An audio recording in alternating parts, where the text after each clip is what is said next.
أعوذ بالله من الشيطان الرجيم ولوطا إذ قال لقومه أتأتون الفاحشة ما سبقكم بها من أحد من العالمين.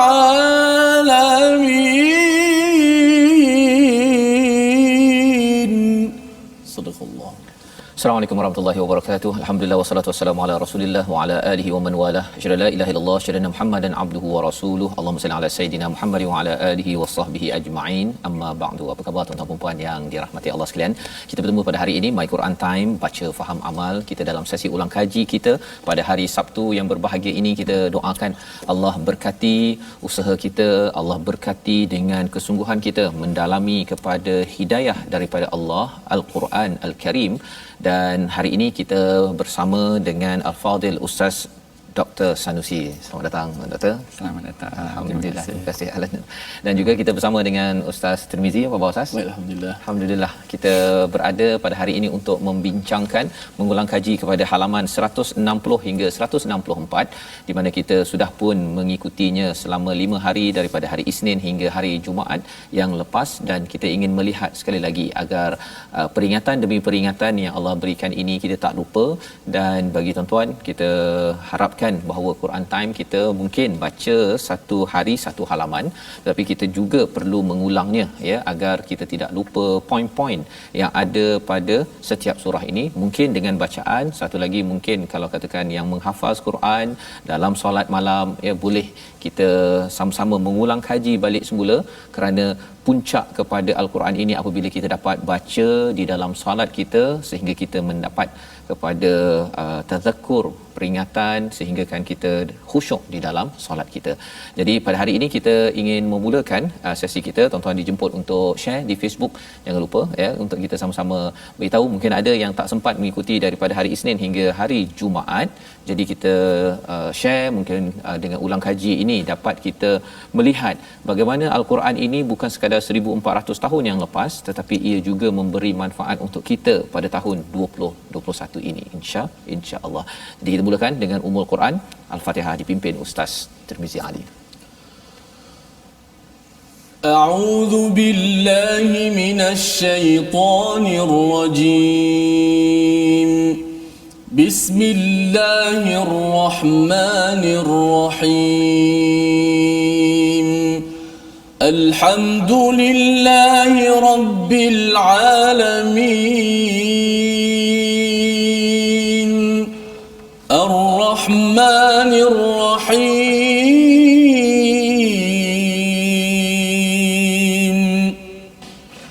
Maliki yaumiddin. Iyyaka na'budu wa iyyaka nasta'in. اهدنا الصراط المستقيم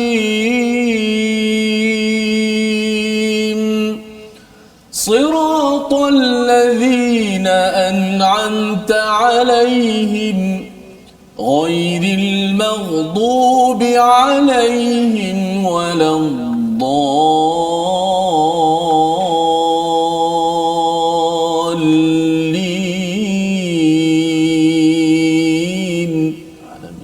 Amin ya rabbal alamin. Begitulah bacaan daripada surah Al-Fatihah untuk kita sama-sama mengingat kepada rahmat Allah Subhanahu Wa Taala dalam Ar-Rahman Ar-Rahim. Allah menyatakan Allah Maha Pemurah, Allah Maha Penyayang, kerana rahmat Allah di dunia ini salah satunya apabila kita dapat Allamal Quran, Allah mengajarkan kepada kita Al-Quran, peluang kita belajar pada setiap hari, dan di akhirat nanti kita harapkan kita mendapat manfaat mengikut hidayah daripada Allah Subhanahu Wa Taala. Dan untuk kita melihat 5 halaman pada hari ini, surah Al-A'raf berkisah tentang Al-A'raf tentang individu orang yang berada di atas tempat di antara syurga dan neraka. Dan Allah membawakan kisah-kisah, ya. Pada halaman 160 ini ada kisah, 159 yang kita dah ikuti pada minggu lepas pun ada kisah, dan kisah-kisah ini adalah untuk menetapkan tauhid dalam hidup kita.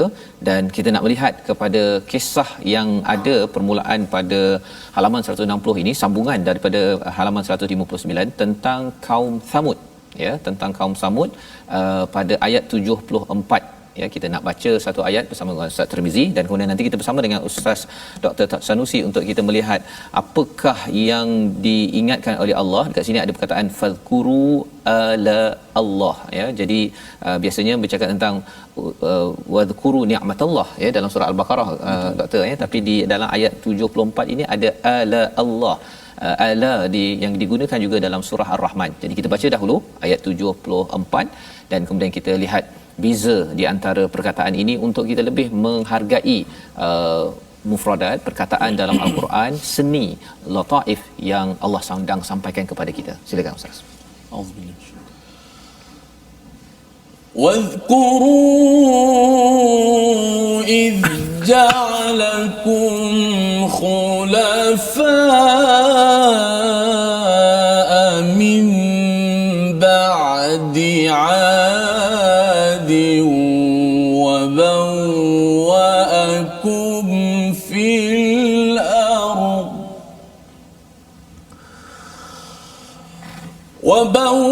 وبوأكم في الأرض تتخذون من سهولها قصورا وتنحتون الجبال بيوتا فاذكروا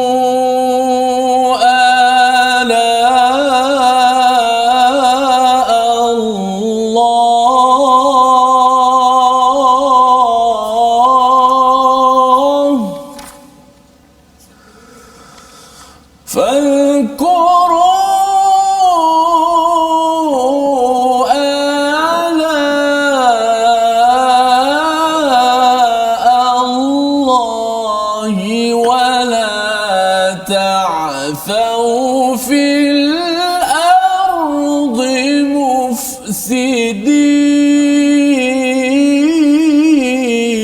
مفسدين.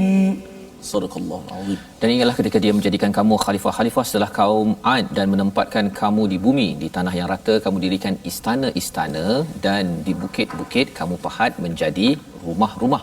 Maka ingatlah nikmat-nikmat Allah dan janganlah kamu melakukan kerosakan di bumi. Jadi ini adalah peringatan kepada kaum Thamud menggantikan kepada Ad, dan mereka diberikan peluang untuk membina istana, qusura dan juga rumah daripada jibal, daripada bukit-bukit.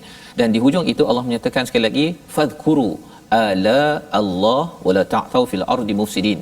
Terjemahannya ingatlah kepada nikmat Allah dan jangan melakukan kerosakan. Tapi mungkin nak bertanya terus kepada Ustaz Dr. Sanusi. Ada dua perkataan Ustaz, ya. Perkataan yang pertama ala ini pasal biasa di tempat lain ada wadhkuru ni'matallah kepada Bani Israel. Kemudian di sini wala ta'thaw, tapi kalau dalam ayat 56 ataupun kalau kita ambil kisah malaikat protes ataupun bertanya kepada Allah, ada orang yang menumpahkan darah membuat kerosakan, perkataannya ialah wayasfikud dima, ataupun sebelum itu bercakap tentang fasad, ya, tentang fasad. Jadi di sini terjemahan cakap kerosakan juga, tak tahu beza dua perkataan ini untuk lebih lagi dapat menghargai ayat 74 ini pada hari ini. Silakan. Baik, terima kasih Ustaz Fazrul. Bismillahirrahmanirrahim. Alhamdulillah wassalatu wassalamu ala Rasulillah, amma ba'd. Baik, kat sini perbincangan kita yang pertama adalah mengenai perkataan ala. Mengenai perkataan ala. Kalau Ustaz Fazrul sebutkan tadi, maknanya dalam ayat-ayat yang sebelum ni Allah Ta'ala hanya menceritakan tentang nikmat, tapi kali ini penggunaan dia berbeza. Allah Ta'ala sebut kalimah ala. Kalimah ala ni sebenarnya dalam Quran disebut sebanyak 3 kali. iaitu yang pertama dalam surah Al-A'raf ni sendiri, yang kedua disebut juga dalam surah An-Najm. Fa bi ayyi ala'i rabbika tatamara, kalau tak silap saya. Dan yang ketiganya adalah dalam surah Rahman, fa bi ayyi ala'i rabbikuma tukadziban. Jadi ada tiga. Jadi sekiranya kita perhatikan, nikmat ni sebenarnya adalah satu perkara yang memberikan keseronokan. Kalau kita tengok dalam ayat Quran, Allah Ta'ala kata tentang nikmat syurga, muttaqina fiha 'alal araik ni'mat thawabu wa hasunat murtafaqa. Ta'ala cerita tentang nikmat syurga dalam Quran dan sebagainya menggunakan lafaz nikmat, menggambarkan seolah-olah nikmat ni adalah satu perkara yang lembut. Yang ni definisi saya sendiri. Maknanya nikmat ni satu perkara yang lembut. Ala ni adalah termasuk pemberian Allah Ta'ala kepada yang lembut dan yang keras. Yang lembut dan yang keras. Sebab kalau kita perhatikan kalimah ala ni didatangkan sebelum daripada tu lagi ada Allah Ta'ala cerita tentang ja'alakum khulafa'a fil ard, kami bagi kamu khulafa', khalifah di muka bumi. Ada satu kekerasan, kekuasaan digunakan. Allah Ta'ala bagi bastah, kekuasaan, keluasan di muka bumi juga, menunjukkan kaum Ad ini adalah kaum yang Allah Ta'ala bagi dua-dua nikmat. Nikmat yang seronok untuk diorang dan nikmat yang kuasa pada diorang, tetapi mereka telah menggunakan dia dengan jalan yang salah. Jadi secara umum dia, nikmat ni adalah satu nikmat yang lembut, yang keseronokan dia dirasai. Adapun ala ni adalah nikmat juga daripada Allah Ta'ala, pemberiannya yang diberi daripada Allah Ta'ala, tetapi menggunakan merangkumi aspek yang lebih luas, iaitu nikmat yang lembut dan nikmat yang keras. Ni yang pertama, iaitu mengenai tentang kalimah ala. Mengenai tentang kalimah yang kedua, iaitu wala ta'thau, iaitu janganlah kamu melaksanakan membuat kerosakan. Kalau Ustaz Fazrul sebutkan tadi dalam surah Al-Baqarah ada cerita dah wala tufsidu fil ard, jangan kamu melakukan kerosakan. Jadi sebenarnya kenapa Allah Taala guna pula kalimah ta'thau? Kalau kita perhatikan dalam beberapa tafsir, bagi contoh tafsir Tantawi dalam tafsir Al-Wasit, dia ada menceritakan ataupun memetik kalimah daripada Allahumma salli ala sayyidina Muhammad Ar-Raghib Al-Asfahani, iaitu Ar-Raghib Al-Asfahani ada juga ceritakan bahawa ta'thau ni bukan sekadar melakukan fasad, tapi syiddatul fasad. Maknanya syiddatul fasad ni sangat merosakkan. Yang ni juga sebenarnya bukan kalimah yang pertama digunakan dalam Quran. Sebelum daripada ni sebenarnya telah digunakan ke atas Bani Israel. Berarti Bani Israel ni bukan sahaja kaum yang melakukan fasad, tetapi memang sangat-sangat fasad. Maknanya sangat-sangat melakukan kerosakan. Tapi ada tafsiran yang kedua yang menggambarkan bahawa fasad ataupun ta'thau dekat sini bukan sekadar kerosakan. Kalau fasad, kerosakan yang hissi, dia kata kerosakan yang kita boleh rasa, maknanya kita kena tumbuk ke, kita dizalimi. Tetapi ada satu lagi fasad dalam ta'thau ni adalah fasad yang hukmi, iaitu yang secara batinnya. Iaitu yang secara batinnya orang tak nampak. Saya bagi contoh, sebagai contoh macam orang memberi rasuah. Fasadnya tak nampak. Ta'thau kan, maknanya tak nampak dia punya kerosakan, tetapi sebenarnya dia adalah rosak batin ni, rosak yang tersembunyi yang merosakkan seluruh sistem pentadbiran. Dia boleh jadi macam tu. Jadi Allah Ta'ala berpesan kepada mereka, jangan rosak secara hissi, jangan rosak secara fizikal, dan jangan rosakkan secara yang tak nampak, yang itu lebih berbahaya sebenarnya dari aspek kerosakan manusia itu sendiri. Subhanallah. Terima kasih saya ucapkan pada Dr. Sanusi menjelaskan tentang istilah la sebentar tadi, dan juga ta'thau ya, fil ardi mufsidin, digabung sekali itu kan. Jadi maksudnya yang rosak secara syiddah tadi, amat teruk. Dalam masa yang sama yang dijelaskan tadi, kerosakan itu bukan sekadar dari segi fizikal, tapi dari segi hukmi Ustaz ya. Dari segi hukum dia mencalar kepada keamanan dalam masyarakat, dan itu yang kita lihat sekarang ini. Bila isu kartel daging misalnya, dia bukan dia tumbuk kita tak bagi makan daging ya. Betul. Dia malah bagi kita lagi banyak makan daging. Betul. Tapi daging yang bercampur aduk, dan ini kerana ada rasuah yang berlaku. Ini perkara yang kita ingin ambil pelajaran ya daripada ayat 74. Kita tidak mahu jadi kumpulan begini. Malah sebenarnya dalam surah Al-A'raf ini ada banyak kali berulang perkataan istikbar ataupun sombong. Nanti kita akan tengok lagi. Cuma kita nak bergerak kepada kisah seterusnya yang disampaikan, yang dibacakan oleh Ustaz Tirmizi awal tadi, ayat 80 berkaitan dengan kaum Lut ya, bersambung kisah ini sehingga ayat muka surat 161 ya. Dan salah satu daripada poin yang disampaikan daripada ayat 72 ini bercakap tentang kaum Lut ini, dia mengusir ya, dia bukan sekadar dia buat perangai dia, tapi dia ada istilah akhrijuhum, Kita baca dahulu ayat 70 ataupun 82 halaman 161 untuk kita memahami psikologi mereka yang terlibat dengan homoseksual ataupun LGBTQ ini, macam mana perangai dia yang kita kena berhati-hati. Dan kita kalau ada kawan yang terlibat, mungkin dia awal-awalnya baru berkenalan, ya, dia rasakan bahawa ini adalah inclination, kecenderungan saya sahaja, tapi kena ingat bahawa ia boleh membina satu psikologi yang tersendiri. Kita baca dahulu ayat 82. Silakan Ustaz. وما كان جواب قومه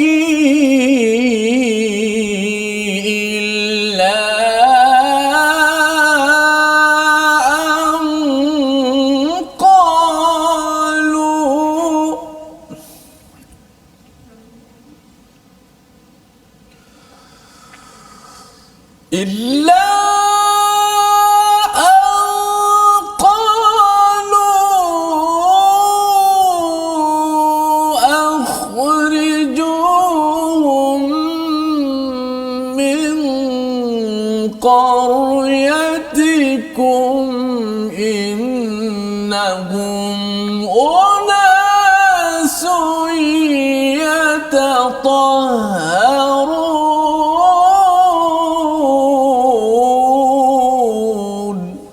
صدق الله العظيم.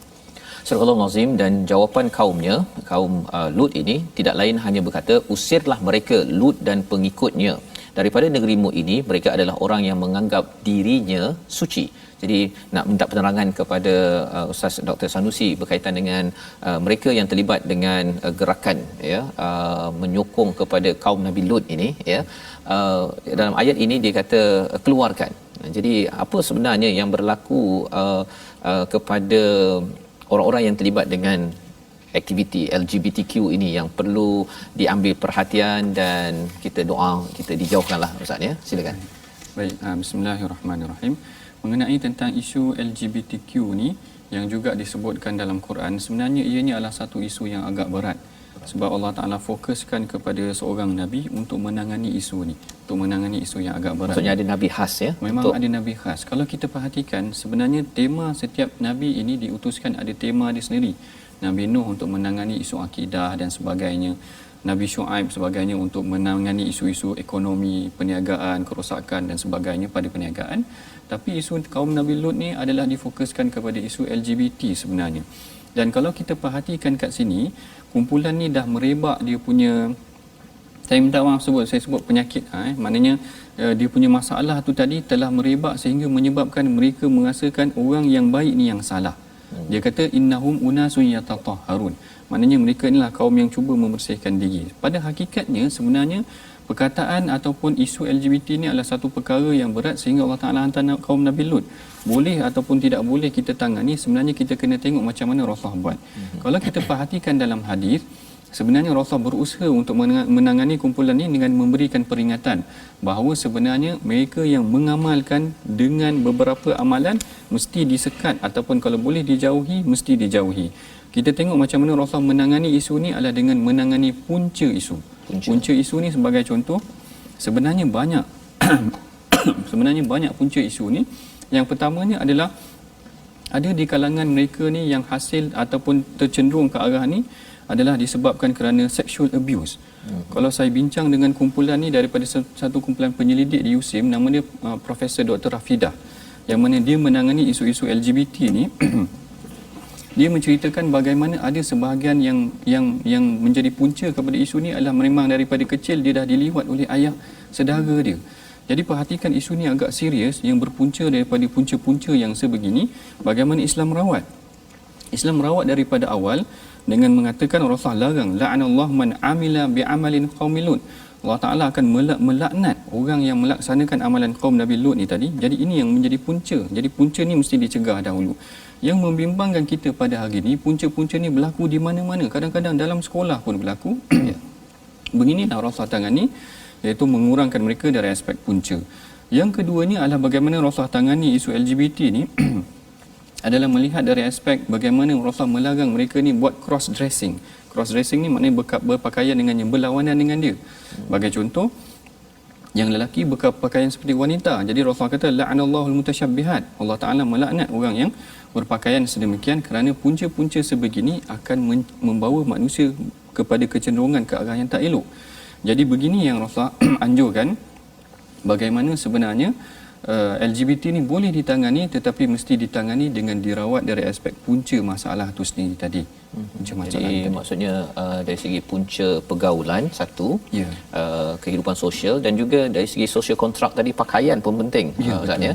Pasal dalam surah Al-A'raf ni memang ada cerita pasal pakaian, dan Allah beritahu untuk okey, memang bagus pun ambil pakaian cantik-cantik, tapi jangan pula cantik itu, orang lelaki cantiknya lain, orang perempuan cantiknya lain, dan itu adalah satu anugerah daripada Allah Subhanahu Wa Taala bila lelaki dapat menghargai cantik pakaian pada lelaki untuk dipakaikan, untuk perempuan pakai ikut fashion yang untuk orang perempuan, ya, kerana ia boleh mengubah pula Ustaz ya, bila dalam hadis tadi Ustaz nyatakan mutasyabihat itu menukar pakaian pun dia boleh membawa kepada kecenderungan. Ustaz Tirmizi ada nak Saya berkongsi? teringat sikit, ada satu kisah, mungkin mak ayah tu dia nak sangat nak dapat anak perempuan, Yeah. kan, dah beli baju siap-siap kan, tiba-tiba dapat anak lelaki. Jadi dia tetap daripada Dia tak kecil tu bersedia. punca daripada awal lah. Punca daripada awal. Saya pernah pergi ke sebuah penjara di tempat kita, Jalan Sungai Buloh lah. Masuk dalam program tu kita ceramah tentang LGBT lah. Saya sebagai baca Quran dan sebagainya, dan memang antara punca tu berlaku daripada tadi. Diliwat sejak kecil, mereka ni tidak betul-betul dididik dengan cara betul. Jadi ini adalah satu perjuangan besar kepada kita semua tuan-tuan perempuan yang dirahmati Allah sekalian. Ada anak di sekolah mana pun perlu jaga ya aspek ini, kesedaran ini, pencegahan ini, dan moga-moga dengan kita membaca surah Al-A'raf ini kita jelas bahawa kita kena ambil stand ya, tak nak jadi orang yang berada 50-50, khuatir nanti kita di tengah-tengah di atas di antara syurga neraka nanti kerana kita tidak mengambil stand ataupun pendirian berteraskan kepada halaman 161. Kita berehat sebentar. My Quran Time, baca, faham, amal, insya-Allah.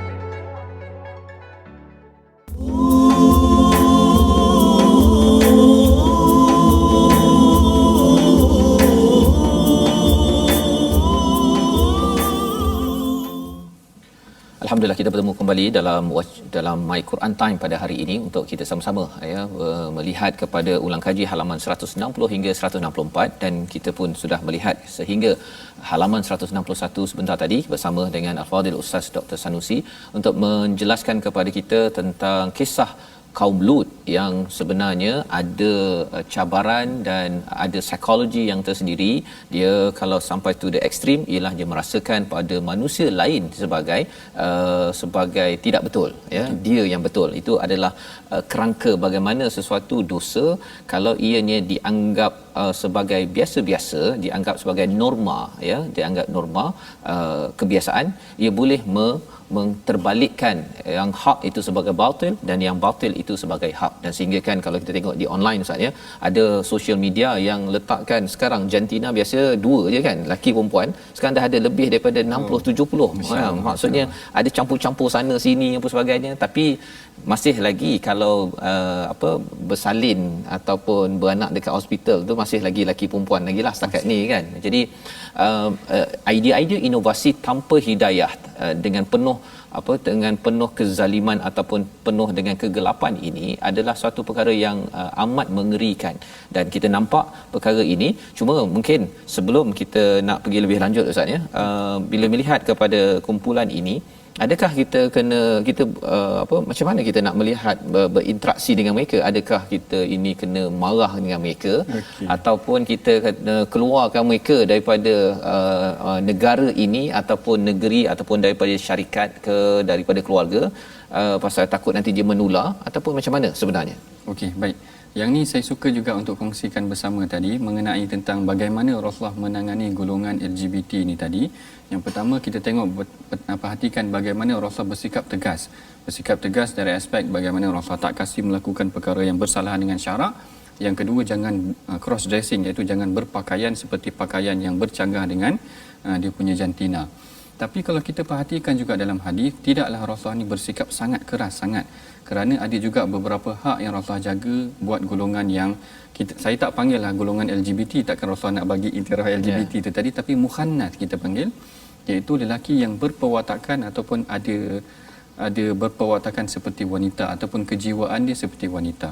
Kalau kita tengok dalam beberapa hadis, sebagai contoh hadis yang diriwayatkan oleh Al-Imam Abu Daud, ada menceritakan seorang mukhannath, iaitu seorang yang kalau hari ini kita panggil maknyah lah, yang datang ke rumah isteri Rasulullah kerana meminta makanan. Asalnya Rasulullah tanya kepada isteri baginda, kenapa dia ni ada di rumah ni? Lalu para isteri menyatakan, kalau engkau biarkan dia, berarti dia akan mati kelaparan ataupun dia tidak ada makanan, kerana semua orang menyisihkan dia. Kalau kita sisihkan dia, dia akan jauh lagi daripada kita. Sebab tu kita perhatikan bagaimana sebenarnya Rasulullah pada awalnya beri diorang ruang untuk datang kepada rumah isteri Nabi dan menerima makanan daripada para isteri Nabi itu tadi. Maknanya dari hak kemanusiaan dia sebenarnya Rasulullah jaga. Kemudian macam tu juga bila saya baca dalam beberapa kisah mengenai mukhannath ni tadi, dalam riwayat ada menceritakan mengenai bagaimana sebenarnya seorang sahabat namanya Anjashah. Anjashah ni sebenarnya riwayatnya ada diceritakan dalam riwayat hadis sahih, iaitu dia ditugaskan sebagai pembawa ataupun pemimpin yang menarik tali unta ataupun yang menjadi pemandu buat isteri-isteri Nabi. Tapi satu hari dia bawa unta tu laju, sehingga menyebabkan Rasulullah kata, ruwaidaka ya Anjashah, perlahan sikit Anjashah,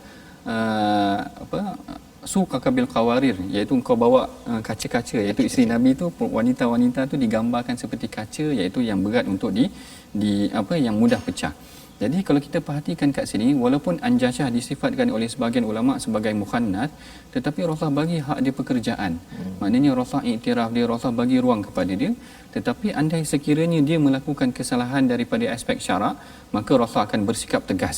Rasulullah bersikap tegas ni, kalau kita tengok ada seorang lelaki yang disebutkan tadi, nama dia Hid, dia berpakaian ataupun dia bersikap seperti sikap wanita, dan dia suka masuk dengan kaum wanita dan dia mendedahkan tentang aurat wanita. Ada dalam kisah hadis menceritakan bagaimana dia ceritakan kepada anak saudara ataupun adik-beradik kepada Ummu Salamah mengenai wanita-wanita Thaqif, kerana dia biasa masuk dengan kumpulan wanita.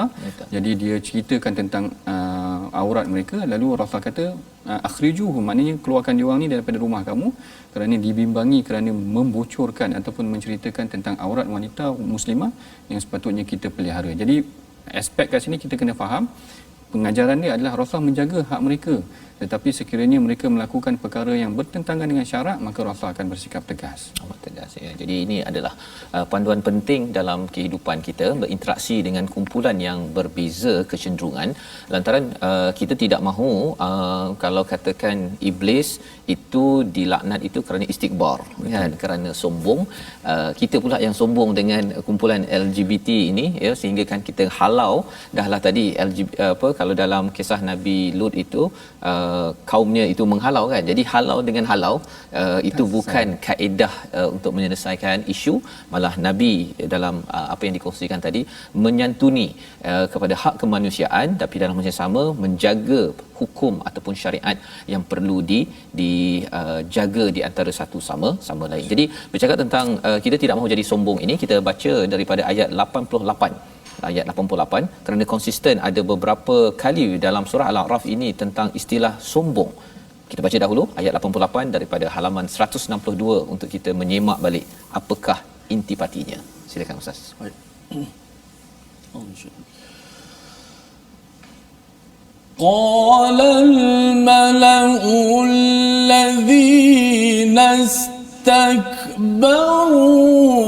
من قومه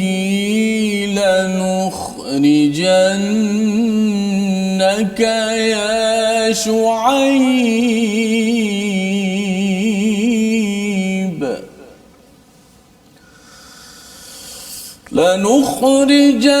لنخرجنك يا شعيب والذين آمنوا معك من قريتنا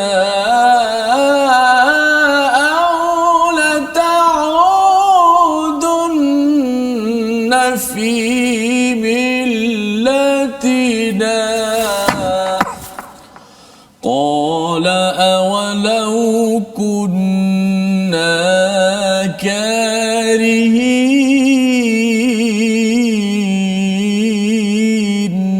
صدق الله. Kita berpindah kepada kisah Nabi Shu'aib bersama dengan kaumnya dalam bab ekonomi. Pembesar-pembesar yang menyombongkan diri daripada kaum Shu'aib berkata, "Wahai Shu'aib, sesungguhnya kami akan mengusir engkau bersama dengan orang yang beriman daripada negeri kami kecuali jika engkau kembali kepada agama kami."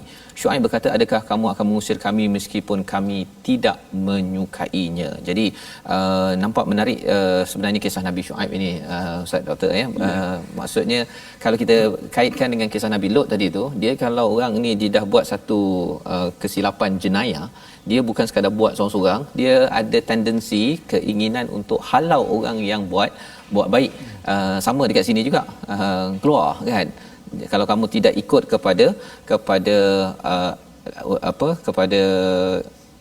qaryatina aw la ta'udun fi millatina, kepada millah kami, bukan pada dinina tapi kepada millah kami, cari hidup kami. Jadi mungkin di sini sebenarnya bila istilah istikbar itu sombong kan, yang diwarisi daripada iblis, iblislah musuh kepada Bani Adam, kepada Nabi Adam. Macam mana nak ubat isu takbur ini, sombong ini, pasal kita tak naklah dia masuk ke dalam diri kita yang membaca Al-Quran ataupun dalam diri umat Islam ni sendiri. Sila. Baik, kalau kita perhatikan sikit saya tambah sikit Ustaz Fazrul. Ya. Kalau kita tengok kes yang kaum Nabi Ad tu tadi ataupun kaum Ad dengan Nabi Hud tu tadi, menceritakan bagaimana dia menghalau kan, maknanya menghalau orang-orang yang baik ni daripada kumpulan mereka yang dikatakan LGBT ataupun melakukan kesalahan ni tadi. Kemudian macam tu juga dengan golongan yang kedua ni, iaitu golongan daripada kaum Nabi Shu'aib sendiri menghalau kaum dia ataupun menghalau Nabi Shu'aib daripada kaum ataupun daripada kampung mereka sendiri. Kalau kita perhatikan kat sini, sebenarnya mereka ni adalah satu ataupun dua pihak yang telah mula dominan. Maknanya gambaran dekat sini adalah kerosakan yang berlaku pada kedua-dua kaum ni, kaum Ad dan kaum Shu'aib ni adalah kaum yang telah mula dominan kerosakan yang berlaku di dalam dia, sehingga Allah Ta'ala hantarkan Rasul untuk memperbaiki keadaan. Apa masalah yang berlaku kepada dua golongan ni?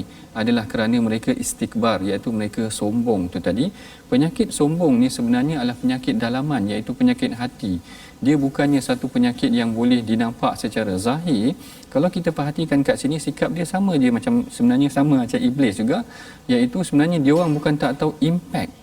Maknanya iblis dari sudut knowledge dia tahu dah, maknanya dia orang yang paling tahu tentang, maknanya dia adalah malaikat yang ataupun jin yang telah dinaikkan taraf dia sehingga tahap malaikat dan sebagainya. Tetapi bila Allah Ta'ala suruh sujud, bukan kerana dia tak tahu arahan benar ataupun dia tak boleh terima, tetapi kerana sikap ataupun penyakit dalam diri itu tadi. Yang ni yang menjadi satu perkara yang sangat bahaya yang cuba dirawat dalam Islam. Tengok tadi kaum Nabi Hud, kemudian kaum Nabi kaum Lut tu tadi, kemudian dengan kaum Nabi Shu'aib, macam tu dah tadi. Dia dah dominan, kemudian dah jiwa dia dah mula rosak, dia dah mula rasa benda yang salah pun dia akan mempertahankan juga. Yang ni yang ditegur oleh Rasulullah. Ni yang ditegur oleh Rasulullah. Rasulullah kata al-kibru batarul haq, iaitu kerosakan sombong ni adalah membantah kebenaran. Membantah kebenaran macam dua sikap ni yang tadi yang ditunjukkan oleh kaum kedua-dua kaum yang dibacakan ni tadi. Kemudian perhatikan juga sebenarnya dalam kaedah yang lain juga ataupun dalam keadaan yang lain juga, Rasulullah menjelaskan sebenarnya kibir ni macam mana ataupun sombong ni macam mana. Yang pertama, yang sombong ni adalah yang Rasulullah sebutkan ni tadi, dia batarul haq, dia melawan kebenaran. Dia melawan kebenaran. Dalam dua-dua ayat yang kita bacakan tadi memang menceritakan tentang dia orang bertembung dengan kebenaran. Sebab isu dia, ada seorang lelaki sebenarnya, dia tanya Rasulullah, sebab Rasulullah pernah tegur orang yang berpakaian menyeritkan jubah dia dengan penuh kesombongan. Lalu lelaki ni tanya, inna rajula, dia kata ada seorang lelaki yuhibbu thawbahu hasan, dia suka pakaian dia cantik, dia suka kasut dia cantik, apakah dia ni seorang yang sombong? Dia tanya Rasulullah. Jadi Rasulullah kata, innallaha jamilun yuhibbu jamal, Allah Ta'ala ni cantik dan dia suka yang cantik. Maknanya tak salah nak pakai yang kemah-kemah cantik-cantik macam ni, tapi yang salahnya adalah apabila Rasulullah kata al-kibru batarul haq, yang salahnya adalah bila dia melawan kebenaran. Kemudian sikap yang kedua yang Rasulullah sebut secara jelas, wa ghamtun nas, iaitu dia mencerca manusia. Jadi kat sini kesombongan ada dua perkara. Yang pertama dia melawan kebenaran, dan yang keduanya adalah dia mencerca manusia. Macam tadi dia dah pakai yang elok-elok, sebenarnya dia tak boleh nak mencerca manusia ataupun dia nak rasa takjub dengan diri dia. Baik, macam mana merawat penyakit ni? Ini adalah penyakit hati sebenarnya. Saya kira sebenarnya Quran yang kita baca hari ini adalah penawar yang paling baik sebenarnya tuan-tuan. Sebab dalam Quran Allah Ta'ala cerita dah. Allah Ta'ala kata sa'asrifu an ayati allazina istakbaru. Allah Ta'ala kata aku akan tutup ayat-ayat aku ataupun petunjuk-petunjuk aku bagi mereka yang istikbar. Bayangkan kalau ada sedikit sikap sombong dalam hati kita, Allah Ta'ala tarik hidayah. Allah Ta'ala tak nak bagi kita hidayah, apa perasaan kita? Kadzalika yatba'allahu ala qulubil ladzi, macam tu juga Allah Ta'ala mematrikan, Allah Ta'ala menutup pintu hati orang-orang yang sombong ni. Cuba kalau kita baca hari-hari ayat Quran ni dan kita hayati, kalau kita ada sedikit sikap sombong, Allah Ta'ala tutup hidayah, apa akan jadi dengan kita? Maknanya manusia akan makin menyeleweng dan makin menyeleweng. Itu tadi, ini yang pertama, kaedah merawat ni adalah penyakit hati. Bila nak rawat penyakit hati ni bererti dia kena adalah satu rawatan yang dalaman, yang bukan medical treatment, maknanya tidak ada ubat untuk menawar, untuk merawat penyakit hati. Dan yang keduanya adalah kita membaca kisah-kisah orang yang sombong dalam Quran. Perhatikan apa kesudahan kisah orang yang sombong dalam Quran. Semuanya Allah Ta'ala memberikan contoh ataupun pengakhiran yang tak baik. Kisah pertama Allah Ta'ala dah sebut dalam surah Baqarah mengenai tentang Iblis. Allahu Akbar. Iblis ni dah berada dah tahap yang tinggi dah. Tiba-tiba kerana sikap sombong dia merasakan dia lebih mulia daripada Adam, lalu menyebabkan dia dihalau dan akhirnya Allah Ta'ala laknat dia sehingga ke hari kiamat. Apakah kita nak kerana sikap sombong kita akan dilaknat pada hari kiamat? Itu yang kedua. Mana yang pertama baca ayat Quran tentang sejukkan hati kita, kendurkan hati kita dengan ayat Quran. Yang keduanya adalah membaca kisah-kisah bagaimana Allah Ta'ala ceritakan tentang sikap orang yang sombong. Dan yang ketiganya Allah ajar supaya melihat kepada orang yang lebih bawah daripada kita. Kadang-kadang kita hanya dikurniakan nikmat yang sikit je kita dah rasa ego dah. Sedangkan kalau kita tengok orang yang susah baru kita boleh rasa bersyukur sikit. Sebenarnya masya-Allah, zaman-zaman Covid ni lagilah banyak lagi masalah. Betul. Yang melanda orang yang sekeliling kita. Perhatikan orang sekeliling kita, mudah-mudahan dia menyejukkan hati kita. Baik, terima kasih diucapkan pada Ustaz Dr. Sanusi menjelaskan tentang penyakit sombong ini Ustaz ya. Maksudnya ia adalah satu penyakit yang lama dah ya, kepada iblis, dan iblis kerana sombong itulah yang menyebabkan dia tidak mahu untuk menghargai kepada arahan daripada Allah Subhanahu Wa Taala. Jadi maksudnya orang baca Quran pun boleh dapat juga penyakit ini boleh, ya, pasal boleh. Dia ada sikap yang perlu iblis tu pandai itu sebenarnya ya, bukan dia tak pandai. Jadi kita doakan tuan-tuan agar kita belajar Al-Quran ya, belajar ilmu agama, bagi kelas agama, ibu ayah mungkin yang si ayahnya ke ibunya ke banyak pergi kelas agama, jangan pula sampai kita menjadi orang yang sombong. Tetapi kita berkongsi okey, tapi jangan sampai kita rasakan bahawa kebenaran daripada orang lain diketepikan. Dan kita perlukan barakah daripada Al-Quran ini sendiri, barakah daripada Allah Subhanahu Wa Taala. Jadi bercakap tentang barakah ini pada ayat 100 ataupun halaman 163 pada ayat 96 Allah ada bercerita tentang barakatim minas sama'i wal ard. Kita baca dahulu apakah maksud barakah ini, apakah mengapa kita perlukan sangat barakah. Kita baca dahulu ayat 96. Silakan Ustaz Tirmizi. A'udzubillahi minasyaitanir ولو أن أهل القرى آمنوا واتقوا لفتحنا عليهم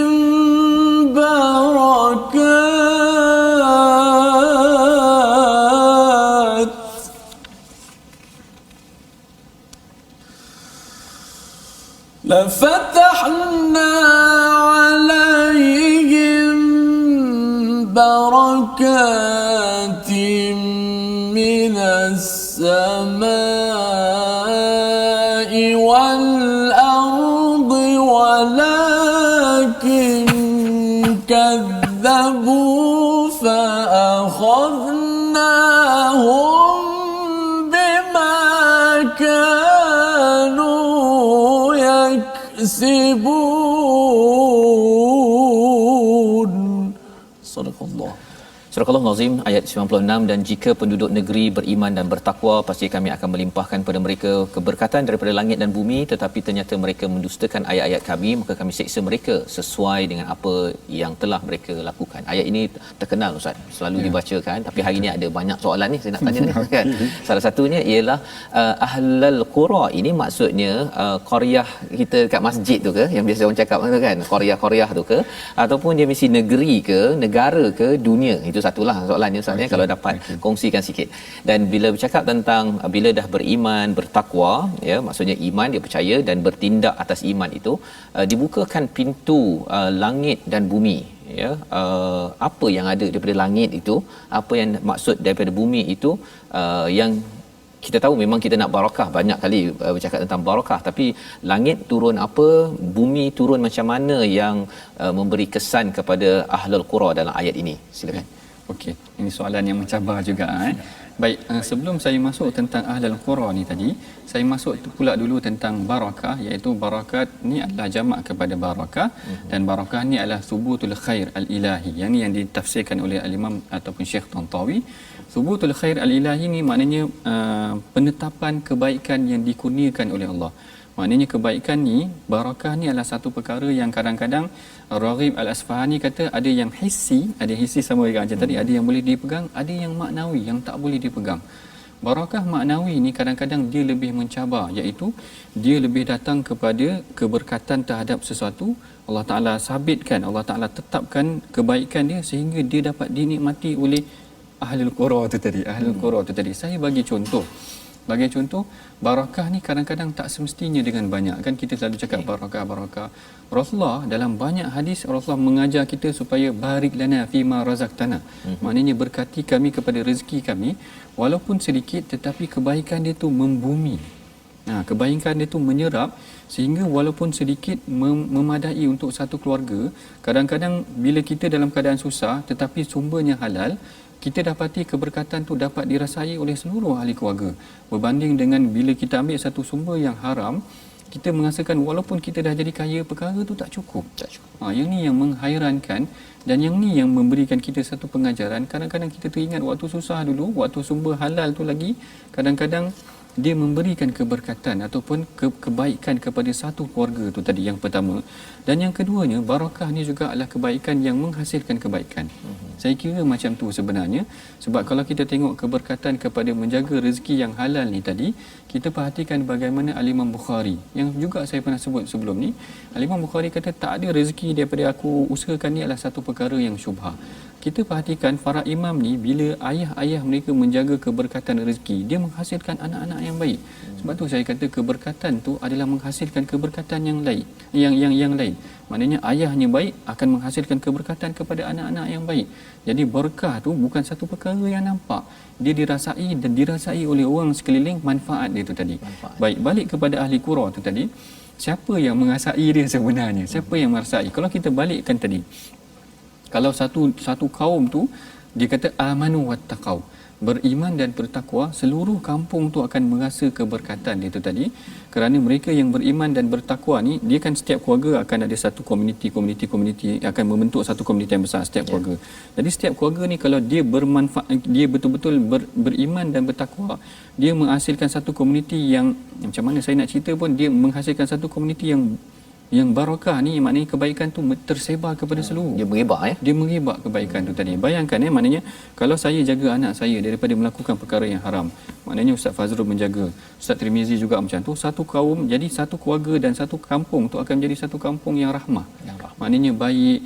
Kalau ahli keluarga ni buat salah, dia tegur yang ni, jadi satu keluarga tu akan menerima kebaikan dia. Maksudnya qaryah itu sebenarnya bila dia beriman bertakwa, dia dinamik, dia berinteraksi dengan orang lain. Kalau katakan keluarga ini amat baik, dia akan memberi kesan juga kepada qaryah ataupun ahli lain. Jadi itu yang kita doakan kepada Allah SWT agar Allah memberikan kepada qaryah kita, kepada kumpulan kehidupan kita ini barakah, sehingga kan banyak kebaikan demi kebaikan. Dan saya persilakan di hujung ini bersama dengan Ustaz Dr. Sanusi untuk membacakan doa. Silakan. A'udzubillahi minasyaitonirrajim. Bismillahirrahmanirrahim. Alhamdulillahirabbil alamin wassalatu wassalamu ala asyrafil anbiya'i wal mursalin wa ala alihi wa ashabihi ajma'in. Allahumma rabbana taqabbal minna innaka antas samiul alim wa tub alaina ya maulana innaka antat tawwabur rahim. Rabbana hab lana min azwajina wa dhurriyyatina qurrata a'yunin waj'alna lil muttaqina imama. Rabbana asrif 'anna 'adzaba jahannam inna 'adzabaha kana gharama. Rabbi ij'alna muqimas salah wa min dhurriyyatina rabbana wa taqabbal du'a. Rabbana atina fid dunya hasanah wa fil akhirati hasanatan wa qina 'adzaban nar. Wa sallallahu ala sayyidina Muhammadin wa ala alihi wa sahbihi wa baraka wa sallam. Walhamdulillahi rabbil alamin. Amin ya rabbal alamin. Terima kasih diucapkan kepada Ustaz Dr. Sanusi untuk bacaan doa bersudi berkongsi pada hari ini.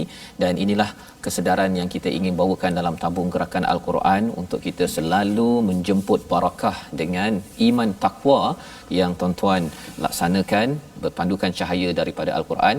Tuan-tuan melihat pada gambar bagaimana sumbangan tuan-tuan disampaikan kepada mereka yang memerlukan untuk Quran ini menjadi asas iman, menjadi asas takwa dalam kehidupan. Dan kita doakan kita selalu mendapat barakah daripada Allah Subhanahu Wa Taala, insya-Allah. Kita bertemu lagi dalam ulangan pada jam 5 petang, jam 11 malam dan juga pada 6 pagi. Rancangan ini dibawakan oleh Mufas, terus mendoakan barakah kepada ahlul qura kita semua. My Quran Time, baca faham amal, insya-Allah.